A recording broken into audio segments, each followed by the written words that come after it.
Hey friends, Erin here with Daily Elevations, and today I wanted to talk a little bit about addictions and compulsions. Now, I had an eating disorder for a good 10 years, and when I recovered from that, what I found was really true was that the whole time I had that addiction, I was trying to get back to normal. I wanted to be like everybody else. But when I actually healed myself from the addiction and when I followed my guts and my intuition through that, it was like I was over here on the pendulum. I had to swing absolutely to the other side. And then when I came back to a healthy center for me, I realized this wasn't where normal was for most people anyways. Most people are hanging out somewhere over here with the same avoidance, the same obsessions, the same kind of compulsions that I had, only my behaviors were a tad bit more extreme than they were. And I think it's really hard because I think having the idea of addict and addiction, rather than recognizing just the human experience of looking for ways to get away from the emotions that we each learned at some point were unacceptable. So in our household growing up, maybe anger was not welcome. Maybe grief or sadness wasn't welcome. Maybe it was absolutely unheard of for you to be joyful. And the thing is, every single time these feelings come up in our lives, then we have to do something with them. We have to manage them. We have to box them in. We have to control them. Depending on how sensitive we are, how much of a feeler we are, that's how much effort we need to take to create that box around them. And we all do it, whether you kind of acknowledge yourself as being an addict or not. There are all compulsions that we have and feelings that we are in a consistent habit of avoiding. But let me tell you that feelings offer so much information for us. Feelings, let's talk about feelings as in the let's take the feeling of fear, for example. If we get scared or if we get like a bad vibe with somebody, this person might be totally respectful. They might be well loved by everybody. Oftentimes, rather than respecting, okay, I'm going to keep an eye because I kind of don't feel right about this, and continue to move forward, holding awareness of what doesn't feel right and actually asking into that fear, like, oh, I don't trust him. Why don't I trust him? There's something that's not aligned for me. Or maybe there's something about the way that he looks at me. But there's a reason why we have every single emotion. Our emotions are really like our GPS system through life. And when we've been taught not to listen, we get lost, we get confused, and then we start chasing things, trying to get back to our center that aren't actually bringing us to our center or are taking the big, long way around. I believe that all paths lead back to balance. So depending on how out of balance we are or we feel, that's the drastic measure that we have to go to kind of find our way back. And a lot of us kind of swing in big extremes. Some of us have a very little range, but we are still doing this dance. Not being numb in any way to our lives is not being healthy. But that's what society wants us to be. Society very much wants to be able to manipulate those times that we feel out of balance because we're most likely to buy something in those times. We're most likely to reach out for our need and pull it back in. We are the best consumers when we are not acknowledging, appreciating, and loving ourselves fully and making space for ourselves to be however we are, to be feeling sad, overwhelmed, frustrated, angry, to feel joyful even. All of these things are part of our human experience. But you'll notice if you start tracking what you actually are feeling day in, day out, and the feelings that you're comfortable with, you'll notice that you have a little window, a little range. And anything that's not in that range is just like, oh, I've got to do something with that. I've got to fix it, change it, control it.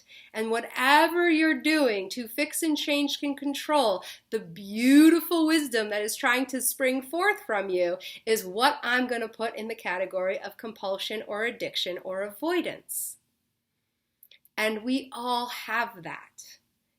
And when we can actually go into those moments, kind of letting ourselves go through the motions that we always go through. So if we're big time house cleaners, then really go nuts, clean the house, but don't clean it in that way that lets you disconnect. Start circling in and paying attention to, why is this so important to me right now? What is underneath this right now? What am I able to control? And if I didn't do this right now, what might I have to feel? You know, if it's even drinking, you can do that even if you're getting that little buzz of unconscious, like, what do I want to become unconscious to? If it's, you know, disappearing into somebody else's story, a book or a movie or a series, like, what don't I want to feel right now? Or what might I be looking at in this story that is somehow reflecting the part of me that is feeling most uncared for right now? A lot of times we'll reach for the things, it's a hot day, we'll reach for the things that are kind of reflective or mirroring our inner world. So this is a huge topic, but it's really interesting to me, especially when I believe in full freedom, full expression, full healing, and full freedom of choice, that I've acknowledged that most of our culture is kind of operating in some sort of addictive and compulsive way all the time. This isn't to wrong make that, but it's to bring awareness and acknowledgement and compassion to it. Because the other thing about these behaviors that we reach for is that they were the first behaviors that we learned when we didn't have any other tools at all. It was like, this worked. Even if it had some sort of repercussion on us after the fact, even if it kind of disconnected ourselves from our truth or our ability to act. So all of these behaviors that might be compulsive or addictive, like, they saved us. And they'll continue to save us. And every single time, so many people are like, oh, I've relapsed, I've failed. But I've found that any single time I even come close to relapsing, I don't look at it like that. I look at it as graduation. If I really pay attention to what's going on in that moment, it's that something bigger than has ever happened to me before has happened, and it's overwhelming. And I go back to that first tool that's so safe and strong and that I know. I've taken on more than I've taken on before. And okay, I might need some extra tools, some new knowledge or information in order to be able to sustain this. Or I've denied myself something and I didn't even really notice it. Sometimes I'll have this idea and then I'll immediately say, no, it's too big, it's too whatever. And because it's already been birthed, because it's percolating, and because I get in denial of it, then I have to run hard from it. I have to keep being in that avoidance, because every time I connect to the truth of the moment, then it's just like, oh crap, it's there again, and then I want to run again. So I want you to recognize whatever is addictive or compulsive in your life, it's also there when it's the only tool that you know how to deal with that new thing. And if we take a pause and we turn and we reflect in and we're just like, okay, what is going on? What am I trying to avoid? And if we can really get clear about the need that is there and make space without needing to do anything to change the actual feelings, trusting that feelings are energy, they're made to move. They're going to move through you fast as soon as you let them flow. It's that resistance that gets them stuck, and that running that doesn't let them totally provide the information that they're there to provide. So, taking some time for anything that you feel addicted or compulsive about, to continue to go on your merry way and engage with those activities, but with a new appreciation for them. and looking to gain new awarenesses and noticings about what are they actually serving, what are they protecting you from, what are they stopping you from having to feel or deal with temporarily. But then once you get that information, then you can bring that into consciousness. What are the other ways I could meet this need?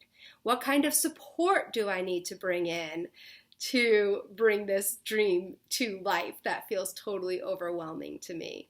What kind of support do I need to handle the grief that has shown up with the loss I just experienced?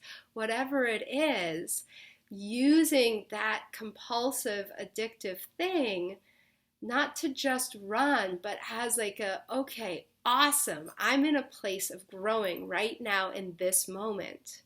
What needs to grow? What needs to shift? What needs to change? What can I acknowledge?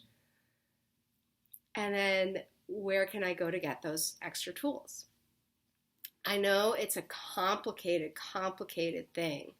And my only point in creating this video is that I know the struggle of addiction. I really, really do.